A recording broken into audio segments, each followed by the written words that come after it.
Demand है। अगली demand यह है कि FIA साइबर क्राइम में नामूसे रिसालत का प्रॉपर एक विंग बनाया जाए ताकि उसमें सिर्फ वो केसेस डील किए जाएं जो हजूर अलैहिस्सलाम या सहाबा किराम या अहले बैत के खिलाफ जो गुस्ताखियां की जाती हैं उनको काउंटर करने के लिए, और उनके अकाउंट्स फिल फॉर ब्लॉक ना किए जाएं, सिर्फ उनको पकड़ के सरेआम सजाएं दी जाएं, और फिर एक विंग FIA में बनाया जाए उन लोगों के खिलाफ जो कि पाकिस्तान की सालमियत, पाकिस्तान के नजरिए के खिलाफ बकवास कर रहे होते हैं, उन्हें सजाएं दी जाएं। और वही विंग ये काम करे कि ढूंढे कौन से ऐसे पाकिस्तानी है जो मुल्क से बाहर दफा होके अजाइलम लेके भाग के और गुस्ताखियां करते हैं या पाकिस्तान के खिलाफ बोलते हैं, ऐसे लोगों को वापस बुलाया जाए। तरीकाकार किस तरह है बुलाने का, ये आप लोग मुझसे बेहतर जानते हैं कि किसे पकड़ना है, उसके अरे गरे को आगे। आज मैं तमाम सबूत आप लोगों के सामने लाया हूँ। गुज़िश्ता रोज़ एक कमर्शियल जाकिर ने इस्लामाबाद में सैयदना सिद्दीक़ अकबर रज़ी अल्लाह तआला अन्हु की शान में गुस्ताखी की। पाकिस्तान एक न्यूक्लियर स्टेट है और ये वाहिद इस्लामी रियासत है जो इस्लाम के नाम पे बनी, और मुसलमानों की वाहिद एटॉमिक पावर रखने वाली ये रियासत है जिस पे इज़राइल, अमेरिका, इंडिया और तमाम anti Pakistan, anti Islamic element जो दुनिया में काम कर रहे हैं उनकी हतल वसा कोशिश है कि पाकिस्तान को डिस्टेबलाइज किया जाए, पाकिस्तान को लसानियत की बुनियाद पे तकसीम किया जाए, पाकिस्तान को सूबाइयत की बुनियाद पे तकसीम किया जाए और पाकिस्तान को फ़िरका वाराना फसादात की भेंट चढ़ा दिया जाए। ऐसे में ही कुछ ऐसे तमाशबीन, ऐसे लोफर लिफंगे, ऐसे बदजात और ऐसे नाजायज़ औलादें पैदा की जाती हैं जिनको भेजा जाता है मुख्तलिफ़ जगहों पर फ़िरका वारियत फैलाने में और पाकिस्तान के लोगों को आपस में तकसीम करने में और मुसलमानों में इंतशार फैलाने में, मुसलमानों की दिल आज़ारी करने के लिए ऐसे लोगों को भेजा जाता है। और उसकी सबसे बड़ी वजह क्या है, ये गुस्ताखी क्यों की गई?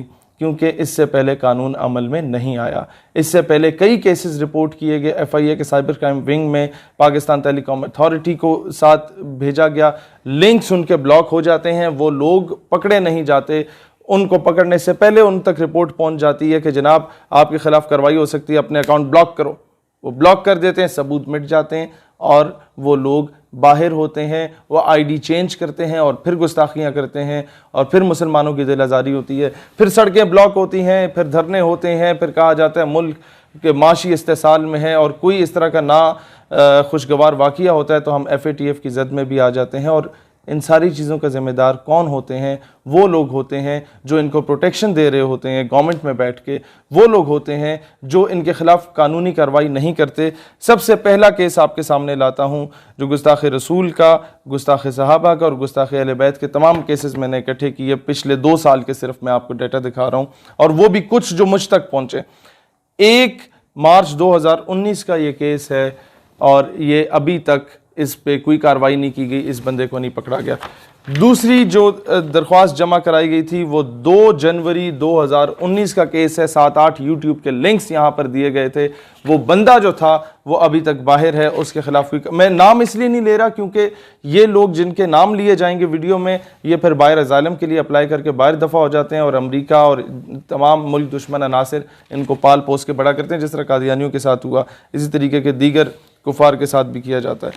अच्छा, फिर तीसरी दरख्वास्त जमा कराई गई 3 जनवरी को दोबारा आई और उसमें ये मज़ीद यूट्यूब के लिंक्स दिखाए गए और वो साइन भी हो गया, सेक्शन ऑफिसर तक पहुंच भी गया, लेकिन कानूनी कार्रवाई नहीं की गई। फिर जनाब अगला केस आपके पास आता है 21 मई 2020 का, जिसमें रसूलुल्लाह अलैहिस्सलाम की शान मुबारका के ख़िलाफ़ और सहाबा कराम के ख़िलाफ़ शदीद गलत किस्म के अल्फाज इस्तेमाल किए जाते हैं। ये केस तब का है और इस पर भी कोई कानूनी कार्रवाई अभी तक नहीं की गई। अच्छा जी, फिर केस आता है जनाब 4 जून 2020 का, जिसमें ये सारी चीज़ें सामने लाई जाती। 298C का केस है, ये जमा कराया जाता है बखिदमत जनाब chairman Pakistan telecommunication authority Islamabad और इसके बाद ये FIA को जमा कराई जाती है इसकी कॉपी। दोनों में किसी किस्म का जो है वो कार्रवाई नहीं की जाती। ये सारे सबूत उसके साथ अटैच हैं, जो बातें की जाती हैं मैं वो दिखा नहीं सकता आप लोगों को और ना मैं वो अल्फाज को दोहरा सकता हूँ। फिर अगला केस आता है जनाब, ये सुनते जाइए, 22 अक्टूबर 2019 का केस आता है, उसमें सारे सबूत के साथ वो लिंक्स कॉपी किए जाते हैं, लेकिन किसी किस्म की कार्रवाई नहीं की जाती।